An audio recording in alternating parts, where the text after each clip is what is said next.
Pi Blue Frog IT Grid సంస్థ ఉద్యోగులను హైకోర్టులో హాజరుపరిచిన తెలంగాణ పోలీసులు ఆంధ్రప్రదేశ్ పోలీసులపైన కేసు నమోదు చేశారు. సంస్థ సీఈఓ తమ వద్దకు రావాలని, లేని పక్షంలో అరెస్టు చేసి తీసుకొస్తామని తెలంగాణ పోలీసులు అంటున్నారు. తమను ఎవరూ నిర్బంధించలేదని ఐటీ గ్రిడ్ సంస్థ ఉద్యోగులు చెప్పడంతో హెబియస్ కార్పస్ పిటిషన్ను కొట్టివేశారు. మరోపక్క తెలంగాణ ప్రభుత్వ తీరుపై ఏపీ సీఎం చంద్రబాబు మండిపడ్డారు. టీఆర్ఎస్ వైసీపీ కుట్రలకు ఐటీ కంపెనీలను బలి చేస్తున్నారని ఆయన ఆరోపించారు.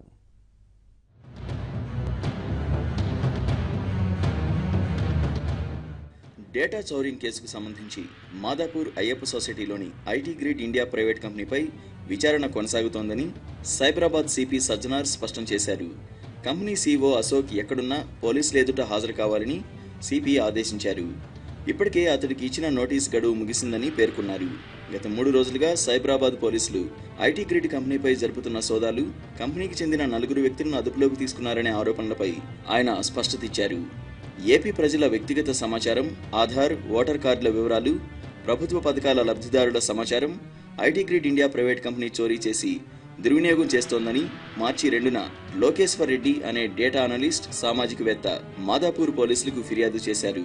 టీడీపీకి చెందిన సేవామిత్ర యాప్లో ఆ సమాచారాన్ని అప్లోడ్ చేసి ప్రజల సమాచారాన్ని దుర్వినియోగం చేస్తున్నారని ఆయన తన ఫిర్యాదులో పేర్కొన్నారు. దాంతో కేసు నమోదు చేసి దర్యాప్తు చేపట్టామని సజ్జనారు వెల్లడించారు. ఆ కంపెనీ ఉద్యోగులైన రేగొండ భాస్కర్, కడలూరి ఫణికుమార్, రెబ్బాల విక్రమ్, చంద్రశేఖర్లను విచారించామని, మరుసటి రోజు వారికి 160 సిఆర్పిసి నోటీసులు ఇచ్చిన తర్వాతే వారి సమక్షంలోనే కంపెనీలో సౌదాలు నిర్వహించి హార్డ్ డిస్కులు, సిపిఈలు స్వాధీనం చేసుకున్నామని చెప్పారు.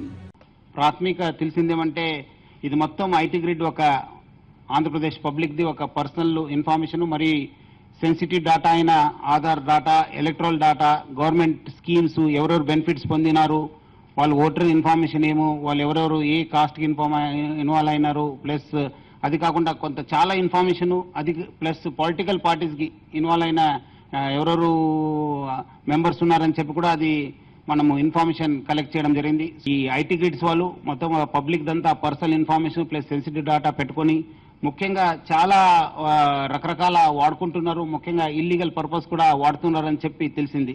ఒక ఇన్వెస్టిగేషన్ కంటిన్యూ చేయడం జరుగుతుంది.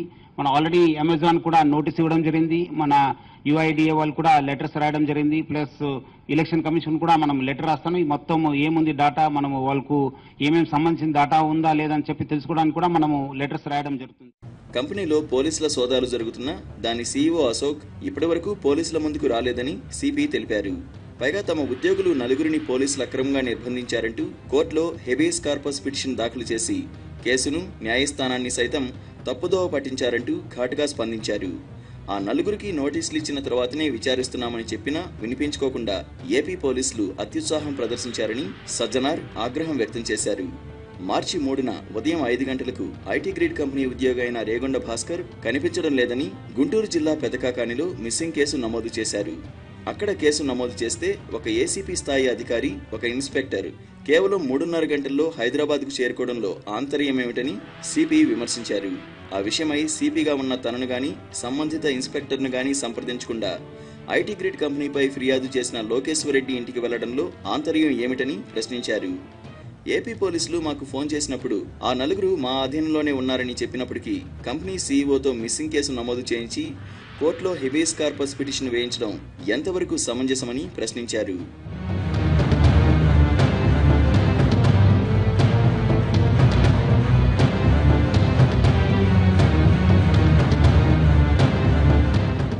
పోలీసుల అదుపులో ఉన్న భాస్కర్ ఇంటికి, మిగిలిన వారి ఇళ్లకు వెళ్లి వారి కుటుంబ సభ్యులను బెదిరించి వారికి అనుకూలంగా స్టేట్మెంట్ రికార్డ్ చేయించడమేంటని నిలదీశారు.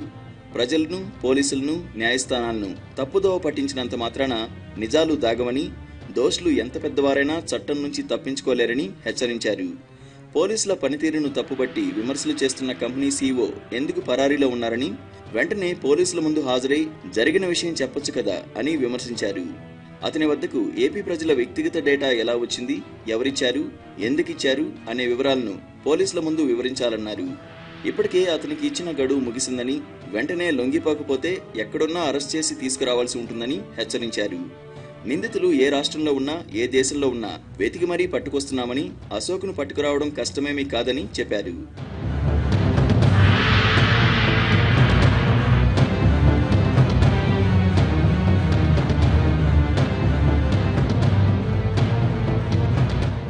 కేసుకు సంబంధించి అసలు విషయాలు వదిలేసి కొసరు విషయాలు మాత్రమే సైబరాబాద్ పోలీసులు వెల్లడించారనే విమర్శలు వినిపిస్తున్నాయి.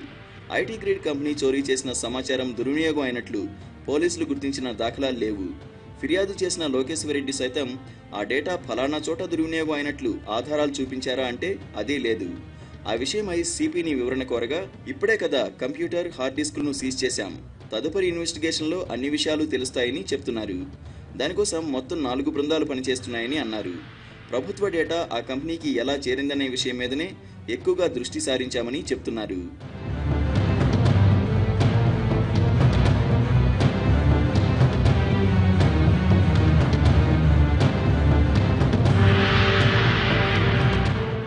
టీడీపీ యాప్ సర్వీస్ ప్రొవైడర్లపై దాడి దుర్మార్గ చర్య అని, ఆ దాడిని ఖండిస్తున్నా, గర్హిస్తున్నా అని ఏపీ సీఎం చంద్రబాబు అన్నారు.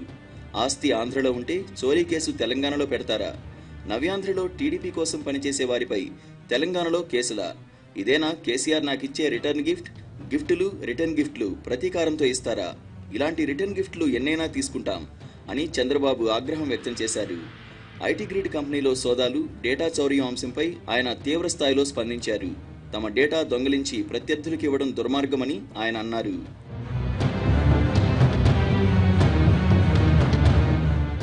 ఆంధ్రలో కేసులు పెడితే ప్రజల్లో వ్యతిరేకత వస్తుందనే భయంతోనే తెలంగాణలో టీడీపీపై కేసులు పెట్టిస్తున్నారని, వైసీపీ, టీఆర్ఎస్ కుట్రలకు ఐటీ కంపెనీలను బలి చేస్తున్నారని చంద్రబాబు ఆరోపించారు. సైబర్ నేరాలను వైసీపీ, టీఆర్ఎస్ ప్రోత్సహిస్తున్నాయని, హైదరాబాద్లో జగన్ కుట్రలకు కేసీఆర్, మోదీ సహకారం అందిస్తున్నారని ఆయన అన్నారు. 1984లోనే 6 లక్షల మంది కార్యకర్తల వివరాలు కంప్యూటరీకరణ చేశామని, ఈ డేటా ఒక్కరోజులో చేసింది కాదని తెలిపారు. డేటా పార్టీ కార్యకర్తల ఆస్తని, దానిని చోరీ చేసే హక్కు ఏ ప్రభుత్వానికి లేదని ఆయన హెచ్చరించారు. డేటా చోరీపై కేంద్ర ఎన్నికల సంఘానికి ఫిర్యాదు చేస్తామన్నారు. సైబర్ కుట్రలతో హైదరాబాద్ను అభద్రతలోకి నెట్టారని చంద్రబాబు ఆవేదన వెలిబుచ్చారు.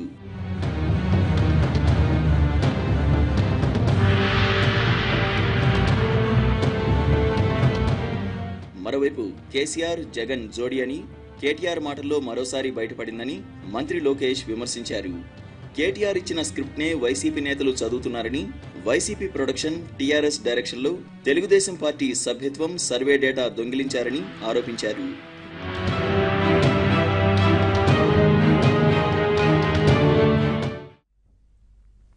ఏపీలో ఓట్ల తొలగింపునకు సంబంధించిన రగడ ఇప్పుడు పతాక స్థాయికి చేరింది. తీగలాగితే డొంక కదులుతున్నట్లు ఓట్ల తొలగింపు కోసం కుప్పలు తెప్పలుగా వచ్చిన దరఖాస్తులు కొత్త అనుమానాలు రేకెత్తిస్తున్నాయి. ఈ దరఖాస్తుల వెనుక అసలు కథను బయటకు లాగేందుకు తెలుగుదేశం పార్టీ సాంకేతిక నిపుణులను ఆశ్రయించింది. ఏపీ పోలీసులతో పాటు జిల్లా అధికార యంత్రాంగం కూడా క్రిమినల్ కేసులు నమోదు చేశారు. మరోవైపు ఈ మొత్తం వ్యవహారం వెనుక అసలు సూత్రధారి కోసం గాలింపు ప్రారంభమైంది. ఫామ్ 7తో ఏపీ ఓట్లకు కోత పెట్టాలన్న కుట్ర వ్యవహారం ఇప్పుడు హాట్ టాపిక్ గా మారింది. ఓట్ల తొలగింపు వ్యవహారంలో కొత్త కోణం. రాష్ట్ర వ్యాప్తంగా 8 లక్షల ఓట్లను తొలగించేందుకు దరఖాస్తులు. ఈసీకి ఫిర్యాదు చేసిన తెలుగుదేశం లీగల్ సెల్. బోగస్ దరఖాస్తుదారులపై కఠిన చర్యలు తీసుకోవాలని ఈసీ ఆదేశాలు. సార్వత్రిక ఎన్నికలకు అంతా సిద్ధమవుతున్న సమయంలో ఏపీలో రాజకీయం వేడెక్కుతోంది. షెడ్యూల్ విడుదలకు ముందు ఏపీలో ఓట్ల తొలగింపు వ్యవహారం హాట్ టాపిక్ గా మారింది. కుప్పలు తెప్పలుగా ఓట్ల తొలగింపుకు వచ్చిన దరఖాస్తులపై ఇప్పుడు కొత్త కోణం వెలుగులోకి వచ్చింది. రాష్ట్ర వ్యాప్తంగా 8 లక్షల ఓట్లను తొలగించేందుకు ఇబ్బడి ముబ్బడిగా దరఖాస్తులు అందాయి. వెబ్సైట్ ద్వారా గుర్తు తెలియని వ్యక్తుల పేర్లతో వచ్చిన దరఖాస్తులపై ఇప్పుడు ఏపీ ప్రభుత్వం దృష్టి సారించింది. ఈ ఓట్ల తొలగింపు వ్యవహారంపై తెలుగుదేశం లీగల్ సెల్ ఫిర్యాదు చేయడంతో ఎన్నికల కమిషన్ అప్రమత్తమైంది. దీంతో జిల్లా అధికార యంత్రాంగాన్ని రాష్ట్ర ఎన్నికల కమిషనర్ ద్వివేది అలర్ట్ చేశారు. బోగస్ అప్లికేషన్లు దాఖలు చేసిన వారిపై కఠిన చర్యలు తీసుకోవాల్సిందిగా ఆదేశాలిచ్చారు. దీంతో ఏపీ వ్యాప్తంగా అధికారులు 45 క్రిమినల్ కేసులు నమోదు చేశారు.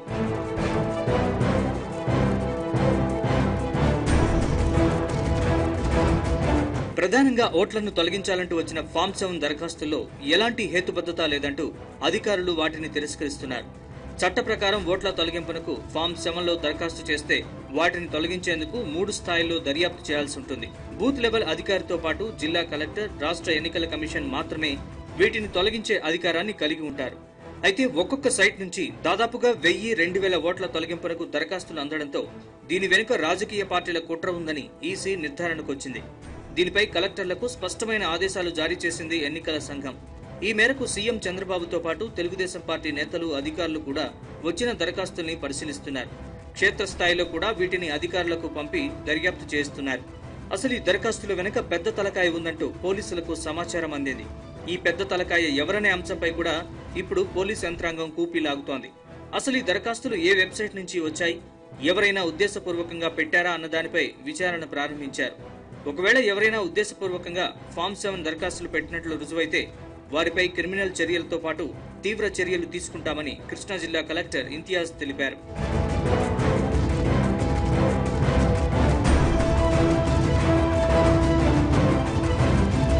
తెలంగాణ ఎన్నికల్లో దాదాపు 15-20 లక్షల ఓట్లు గల్లంతయ్యాయని ఆరోపణలు వెల్లువెత్తాయి.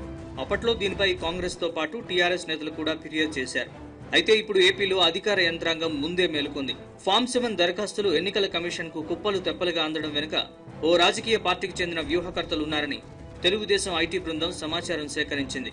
తాము సేకరించిన సమాచారాన్ని సాంకేతికపరమైన అంశాలతో కూడా ఆ బృందం పోలీసులకు అందించింది. ప్రస్తుతం ఈ దిశగా దర్యాప్తు వేగవంతం అయ్యింది. బోగస్ దరఖాస్తులు చేసిన వారిపై ఐటీ యాక్ట్ కింద కేసులు నమోదు చేయనున్నారు. అటు తమకు సంబంధం లేకుండానే ఓటు హక్కును తొలగించాలంటూ తమ పేరిట ఫామ్ 7 అప్లికేషన్ వెళ్లడంపై సదరు బాధితులు అవాక్కవుతున్నారు. జగ్గయ్యపేట మున్సిపాలిటీలో 9వ వార్డు కౌన్సిలర్, టీడీపీ నాయకులు కేజ సైదులు, బాపులపాడు మండలం సిరివాడ గ్రామ పంచాయతీ మాజీ సర్పంచ్ మండవల్లి లక్ష్మి, ఆమె కుమార్తె ఓటు తొలగించాలని నకిలీ దరఖాస్తులు పెట్టారు. అలాగే మైలవరం మండలం పుల్లూరులో 60 మంది టీడీపీ సానుభూతి పరుల ఓట్లు తొలగించాలంటూ ఒకే వ్యక్తి పేరుతో ఆన్లైన్లో దరఖాస్తు చేశారు. ఇలా ఒక కృష్ణా జిల్లాలోని అనేక ప్రాంతాల్లో సుమారు 30,000కు పైగా ఫామ్ 7 ద్వారా పేర్లు తొలగించాలంటూ దరఖాస్తులు అందాయి. నా వార్డులో నా ఓటు ఫామ్ 7 పెట్టి నా ఓటు నేనే తొలగించినట్టు అప్లై చేశారు. ఇదే కాక నా పేరు మీద ఇంకా 17 ఓట్లు అట్లాగే ఫామ్ 7 పెట్టి తొలగించారు. దీని మీద నేను ఎంఆర్ఓ గారికి, స్పెషల్ ఆఫీసర్, ఎలక్షన్ ఆఫీసర్ గారికి పోలీస్ స్టేషన్లో కంప్లైంట్ ఇచ్చాం. అట్లాగే మొన్న ఈ మధ్యకాలంలో కలెక్టర్ గారు వస్తే కలెక్టర్ గారికి కూడా మా కంప్లైంట్ పంపించాము. దీని మీద యాక్షన్ తీసుకోమని చెప్తున్నాం. ఇట్లా జగ్గయ్యపేటలో దాదాపు 13,400 ఓట్లు తొలగించడం, ఫామ్ 7 పెట్టి తొలగించమని అప్లై చేశారు. దీన్ని తీవ్రంగా మేము వ్యతిరేకిస్తున్నాము. గత 2 రోజుల నుంచి ఓటర్ల తొలగింపు కోసం దరఖాస్తు చేయడం నిలిపివేశారు. దీనిపై రాష్ట్ర ఎన్నికల కమిషన్ కూడా అప్రమత్తం అవడమే కాకుండా సంబంధిత వెబ్సైట్ల సమాచారాన్ని తెలుసుకునేందుకు కేంద్ర ఎన్నికల కమిషన్ తో పాటు సాంకేతికపరమైన అంశాల దిశగా కూడా దర్యాప్తు ప్రారంభించింది. వచ్చిన దరఖాస్తుని విచారించకుండా ఎట్టి పరిస్థితుల్లో కూడా ఓట్లు తొలగించే ప్రసక్తే లేదని, ఎవరూ ఆందోళన చెందాల్సిన అవసరం లేదని రాష్ట్ర ఎన్నికల కమిషనర్ ఇప్పటికే భరోసా ఇచ్చారు. తెలుగుదేశం ఐటీ విభాగం ఇచ్చిన సమాచారం మేరకు కూడా ప్రస్తుతం దర్యాప్తు ప్రారంభమైంది.